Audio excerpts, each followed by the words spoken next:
मी म्हणत असेल मित्रांनो टायर का खोललाय, तर मित्रांनो आपल्या जॉन डिअरचा टायर लय जुना झाला होता, त्याच्यामुळे टायर टाकायला बेज फाट्यावरती आलो होतो। तर मित्रांनो मी तुम्हाला सर्व काय दाखवतो, ब्लॉग शेवटपर्यंत नक्की बघा। तर स्वागत आहे मित्रांनो तुमचं माझ्या एका नवीन ब्लॉग मध्ये। मग काय मित्रांनो पहिले तर आपला जॉन डिअर घेऊन बेज फाट्यावरती गेलो। बेज फाट्यावरती आलोच होतो मित्रांनो, पाऊस बिऊस काहीच पडत नव्हता, मस्त वातावरण एकच नंबर झालं होतं। मग काय मित्रांनो आल्या पहिले तर त्याला टायर खोलायला लावला। तुम्ही म्हणत असाल मित्रांनो नवीन टायर का टाकतोय, तर पब्लिक आपल्या जॉन डिअरचा टायर लय जाम झाला होता म्हणून आपण नवीन टायर टाकतोय। मग काय पहिले तर आपल्या जॉन डिअरचा टायर खोलून गेला। आपल्या गाडीच्या टायराची काय हालत झाली मित्रांनो बघून घ्या तुम्ही।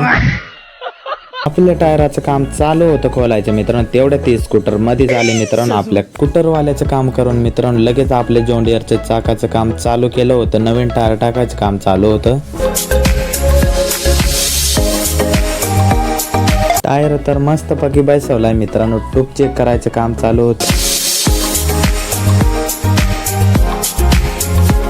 टायर तर मित्रांनो पूर्ण बसून झालंय, तर मग आपल्या जॉन डिअरला फिटिंग करायचं काम चालू आहे। आता मित्रांनो आपल्याला 1-2 वर्ष टायर टाकायचं टेन्शनच नाही। तिथून मित्रांनो आपण आपल्या जॉन डिअरला टायर बांधून आणलात मित्रांनो घरी पोरांना खेळायला का नाही। पण टायर मित्रांनो घरी घेऊन चाललोच होतो, तेवढ्यात खाली पडलं मित्रांनो, रस्त्यावरती परत आणायला गेलो मित्रांनो। आपल्या जॉन डिअरला टायर बांधला डायरेक्ट घरी निघालो का नाही। मग चला मित्रांनो आता घरी जाऊ।